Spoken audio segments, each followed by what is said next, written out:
അസ്സലാമു അലൈക്കും വറഹ്മത്തുള്ളാഹി വബറകാതുഹു. അൽഹംദുലില്ലാഹ് വസ്സലാത്തു വസ്സലാമു അലാ റസൂലില്ലാഹ് വഅലാ ആലിഹി വസഹ്ബിഹി അൽഫായിസീന ബിറല്ലാഹ്. അമ്മാ ബഅദ്.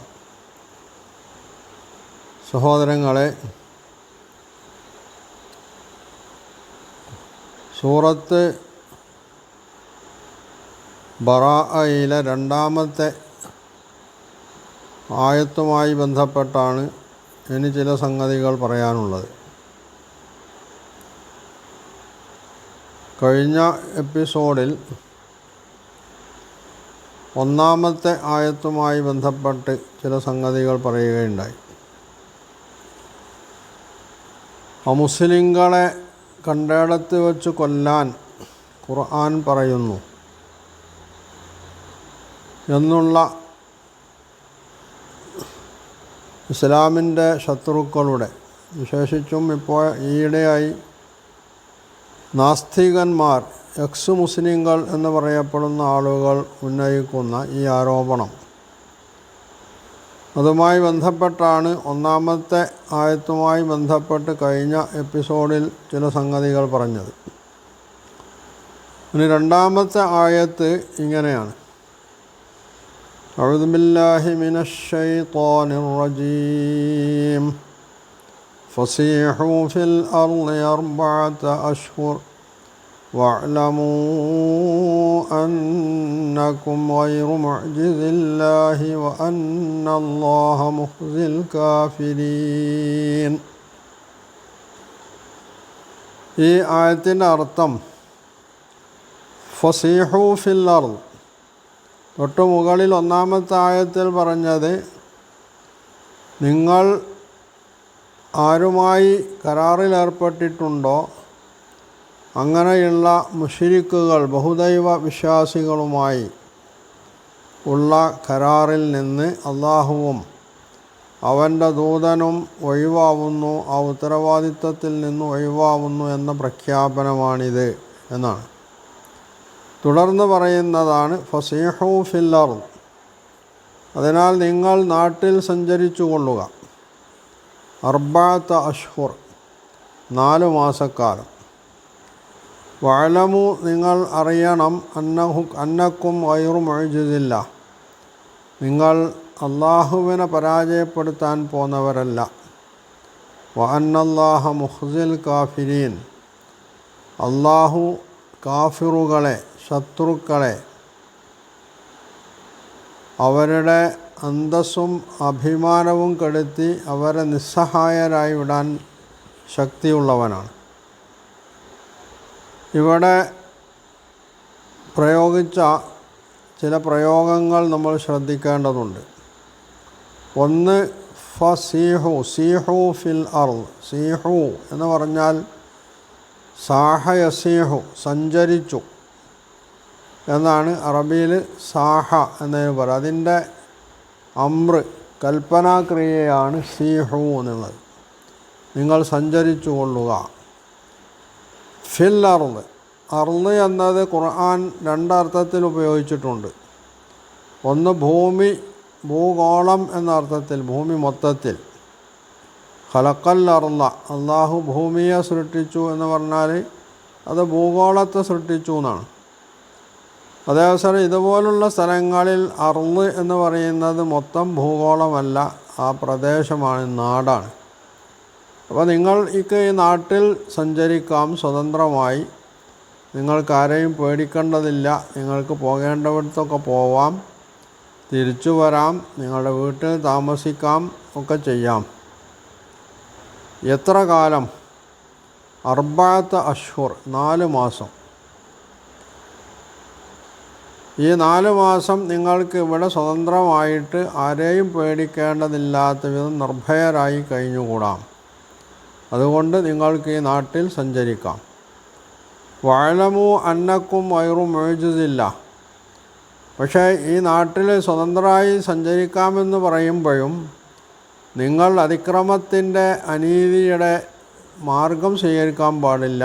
അവിടെ നിങ്ങൾ മനസ്സിലാക്കേണ്ടത് അള്ളാഹുവിനെ പരാജയപ്പെടുത്താൻ നിങ്ങൾക്കാവൂല എന്ന് മാത്രമല്ല, നിങ്ങളെ വേണമെങ്കിൽ അള്ളാഹു നിസ്സഹായരായി അധമരായിട്ട് മാറ്റാനും അള്ളാഹ്ക്ക് കഴിയും.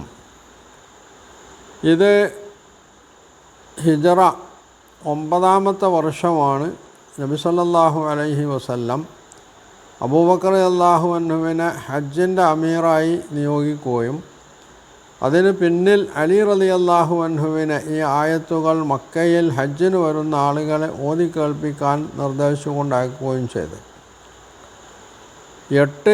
ഹിജ്റ 8-ാമത്തെ വർഷമാണ് കഅബ അല്ലെങ്കിൽ മക്കയ്ക്ക് ഇസ്ലാമിൻ്റെ പരിധിയിൽ വരുന്നത്. അപ്പോൾ 8-ാമത്തെ കൊല്ലം കഴിഞ്ഞു, 9-ാമത്തെ വർഷം എന്ന് പറഞ്ഞാൽ ഒരു കൊല്ലം കഴിഞ്ഞു മക്ക ഇസ്ലാമിന് കീഴടങ്ങിയ ഘട്ടത്തിൽ നബി സല്ലല്ലാഹു അലൈഹി വസല്ലമ ജനങ്ങളോട് എന്ത് സമീപനമാണ് കൈക്കൊണ്ടത്? അതിൻ്റെ മുമ്പ് മനസ്സിലാക്കേണ്ടത്, കഴിഞ്ഞ എപ്പിസോഡിൽ പറഞ്ഞതുപോലെ അബൂ സുഫിയാൻ്റെ നേതൃത്വത്തിലുള്ള ഖുറൈശികൾ അവരുടെ കരാർ ലംഘിച്ചിരുന്നു എന്നുള്ളതാണ്. ആ കരാർ ലംഘനത്തെ തുടർന്നാണ് നബി സല്ലല്ലാഹു അലൈഹി വസല്ലം മക്ക കീഴടക്കിയിട്ടുള്ളത്, അതും രക്തച്ചൊരിച്ചിലില്ലാതെ. എല്ലാം കഴിഞ്ഞതിന് ശേഷം അവിടെ തടിച്ചുകൂടിയ മക്കയിലെ ജനത്തോട് നബി സല്ലല്ലാഹു അലൈഹി വസല്ലമ ചോദിക്കുന്നുണ്ട്, നിങ്ങൾ എന്നെ എങ്ങനെയാണ് കാണുന്നത്? സ്വാഭാവികമായും അവർക്ക് പറയാം, താങ്കൾ ഇവിടെ നിന്ന് പലായനം ചെയ്തു, അല്ലെങ്കിൽ താങ്കൾ ഹിജ്റ പോയി, ഞങ്ങൾ താങ്കളെ ഒരുപാട് മർദ്ദിച്ചിട്ടുണ്ട്, അല്ലെങ്കിൽ താങ്കൾക്കെതിരിൽ പലതും ചെയ്തിട്ടുണ്ട്, അതുകൊണ്ട് താങ്കൾ ഞങ്ങളെ ശിക്ഷിക്കും എന്ന് ഞങ്ങൾ ഭയപ്പെടുന്നു എന്ന് പറയാം. പക്ഷെ ആ ജനത വളരെ മാന്യമായി നബി സല്ലല്ലാഹു അലൈഹി വസല്ലമയോട് പറഞ്ഞു. കാരണം അവർക്ക് നബിയുടെ സ്വഭാവം അറിയാം, അതുകൊണ്ടാണ് അവർ ആ രീതിയിൽ പ്രതികരിക്കുന്നത്. അവർ പറഞ്ഞതെന്താണ്? അഖുൻ കരീം വബിനു അഖിൻ കരീം, മാന്യനായ സഹോദരൻ്റെ മകൻ എന്നാണ്. നബി സല്ലല്ലാഹു അലൈഹി വസല്ലം അതിനെ തുടർന്നവരോട് പറഞ്ഞത്, ഇദ്ഹബു അൻതുമു തുലഖാ, നിങ്ങൾ പോയിക്കൊള്ളുക, സ്വതന്ത്രരാണ്.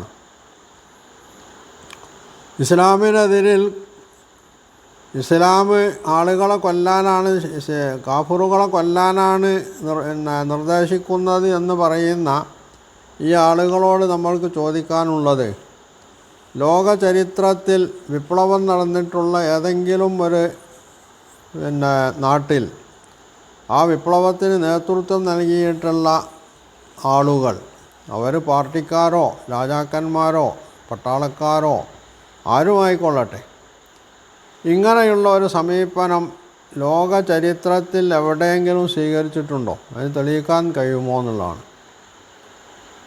അത് കഴിഞ്ഞു, ഒരു കൊല്ലം കഴിഞ്ഞതിന് ശേഷമാണ് പിന്നീട് അവരുടെ മുമ്പിൽ ഈ ആയത്തുകൾ ഓതി, ഖുർആൻ്റെ ഈ ഭാഗങ്ങൾ ഓതി കേൾപ്പിക്കുന്നത്. അപ്പോഴും അവിടെ ചെയ്യണത് എന്താണ്? നിങ്ങൾക്ക് 4 മാസക്കാലം സ്വതന്ത്രരായിട്ട് ആരെയും ഒന്നും ഭയക്കാതെ ഈ നാട്ടിൽ ജീവിക്കാം, എവിടെയും പോകാം എന്ന് അവർക്ക് അനുവാദം കൊടുക്കുകയാണ്. അപ്പോൾ ഇതാണോ വിശാലമായിട്ടുള്ള സമീപനം? അല്ലെങ്കിൽ അവരെ കൊന്നൊടുക്കുക എന്ന മറ്റുള്ളവർ വിപ്ലവത്തിൻ്റെ പേരിൽ അധികാരത്തിൽ വരുന്ന മറ്റുള്ള നാടുകൾ ചെയ്തു പോരുന്ന രീതിയാണോ മാന്യമായിട്ടുള്ള മനുഷ്യത്വപരമായിട്ടുള്ളതെന്ന് കാഫിറിനെ കണ്ടെടുത്ത് വെച്ച് കൊല്ലണമെന്ന് പറയുന്ന ഈ ആളുകൾ വ്യക്തമാക്കണ്ട. ഇവിടെ കരാറിനെ സംബന്ധിച്ച് പറഞ്ഞു, ഖുറൈശികൾ കരാർ ലംഘിച്ചതിനെ തുടർന്നാണല്ലോ മക്ക കീഴടക്കുന്നത്. ഈ ആയത്തിൽ 1-ാമത്തെ ആയത്തിൽ കരാറിനെ പറ്റി പറയുന്നുണ്ട്. ഇവിടെ 4 തരം കരാറുകളുണ്ട്, അല്ലെങ്കിൽ 3 തരം കരാറുണ്ട്, കരാറില്ലാത്തൊരവസ്ഥയുണ്ട്. അതായത് 3 തരം. ഒന്ന്, 4 മാസത്തിൽ കുറഞ്ഞ ആളുകൾ, അതുപോലെ 4 മാസം വരെ കാലാവധിയിൽ കരാറിൽ ഏർപ്പെട്ടവർ, തീരെ കരാറിൽ ഏർപ്പെട്ടിട്ടില്ലാത്തവർ, 4 മാസത്തിൽ കൂടുതൽ കാലം കരാറിൽ ഏർപ്പെട്ടവർ. ഇവിടെ ഈ ആദ്യം പറഞ്ഞ 3 വിഭാഗത്തെ, 4 മാസത്തിൽ കുറഞ്ഞവരും 4 മാസമുള്ളവരും തീരെ കരാറില്ലാത്തവരും, ഈ ആളുകളുടെ ോടുള്ള സമീപനമാണ് ഒന്ന് ഇവിടെ ഖുർആൻ പറയുന്നത്. നിങ്ങൾക്ക് 4 മാസം വരെ, അതായത് കരാറിലേർപ്പെട്ട ആളുകൾക്ക് 4 മാസം വരെ ഇവിടെ കഴിഞ്ഞുകൂടാം. കരാറില്ലാത്തവർക്കാവട്ടെ ദുൽഹിജ്ജ 9 അല്ലെങ്കിൽ 10-നാണ് ഇത് ഓതി കേൾപ്പിക്കുന്നത്. അവിടെ വന്നിട്ടുള്ള ആളുകളെ ഓതി കേൾപ്പിക്കുന്നത് ദുൽഹിജ്ജ 10-നാണ്. അതുമുതൽക്ക് യുദ്ധം നിഷിദ്ധമായിട്ടുള്ള ദുൽഹിജ്ജ മുഹറം മാസം കഴിയുന്നത് വരെ നിങ്ങൾക്ക് മക്കയിൽ അങ്ങോളം ഇങ്ങോളം സഞ്ചരിക്കാം. എന്ന് പറഞ്ഞാൽ അവരെ സംബന്ധിച്ച് 50 ദിവസമാണ് അവധി, മറ്റവരെ സംബന്ധിച്ച് 4 മാസവുമാണ്.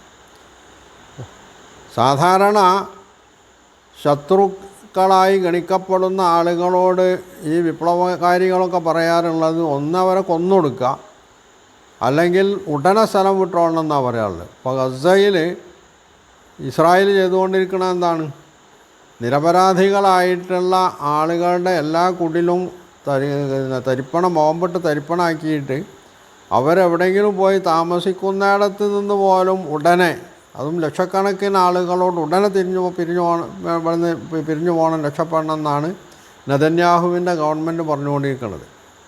ഇവിടെ നബി സല്ലല്ലാഹു അലൈഹി വസല്ലമ അല്ലെങ്കിൽ വിശുദ്ധ ഖുർആൻ അവർക്ക് 4 മാസം കരാറിൽ ഏർപ്പെട്ടിട്ടുള്ള, 4 മാസത്തിൽ കൂടുതലുള്ളവർക്കല്ല, അതിൽ കുറഞ്ഞവരും 4 മാസം വരെ കരാറുള്ളവർക്കും 4 മാസം അവധി കൊടുക്കുന്നു. അല്ലാത്തവർക്ക് ദുൽഹിജ്ജ 20 മുഹറമും 50 ദിവസം കഴിയുന്നത് വരെ മക്കയിൽ താമസിച്ചു കൊള്ളാൻ അനുവാദം നൽകുന്നു. അത് കഴിയുന്നതോടുകൂടി അവർ ഇവിടുന്ന് പോയാൽ മതിയെന്നാണ്. അപ്പോൾ അതാണ് ഇസ്ലാമിൻ്റെ മാനുഷികമായിട്ടുള്ള വിശാലമായിട്ടുള്ള കാഴ്ചപ്പാടും സമീപനവും എന്ന് പറഞ്ഞത്. ഇത് പൂഴ്ത്തി വെച്ചുകൊണ്ടാണ് ഈ ആളുകൾ, എക്സ് മുസ്ലിങ്ങളായാലും ഏത് സംഘികളായാലും, അവർ ഇസ്ലാമിൻ്റെ അതിൽ കാഫറിനെ കണ്ടിടത്ത് വെച്ച് കൊല്ലാനാണ് ഖുർആൻ പറയുന്നത് എന്ന് പച്ച നുണ പ്രചരിപ്പിച്ചുകൊണ്ടിരിക്കുന്നത്.